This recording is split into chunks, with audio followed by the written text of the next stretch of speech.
Assalomu alaykum qadrli obunachilar. Bugun sizlar bilan ishlab chiqarish sanoatida juda ham muhim vazifani bajaradigan deaeratorlar haqida gaplashamiz. Deaerator bu suv tarkibidagi kislorod va karbonat angidrid gazlaridan tozalash uchun ishlatadigan qurilmadir. Ushbu gazlar korroziyaga sabab bo'lishi mumkin. Shuning uchun ularni suvdan ajratib tashlash juda ham zarur.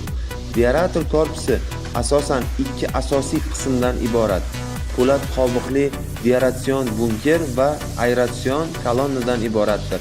Aeratsion kolonnada 5 qavatli kontakt tarelkalar mavjud bo'lib, bundan tashqari aeratsion kolonnada ikkita lyuk o'rnatilgan va bu lyuklar orqali ta'mirlash ishlari olib boriladi. Aeratsion kolonnaga suv kondensatlari va suv bug'lari ulangan bo'lib, aeratsion kolonna tepasida ajralgan gazlarni atmosferaga chiqaruvchi shtutsler joylashgan.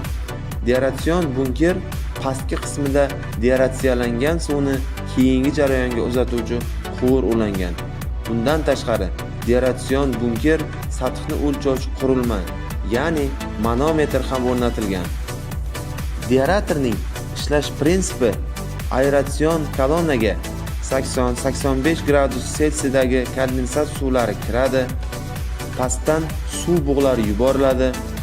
Natijada suv qiziydi va undagi erigan gazlarning bosimi kamayadi. Bug'ning ta'sirida suvdagi kislorod va karbonat angidrid ajralib chiqadi.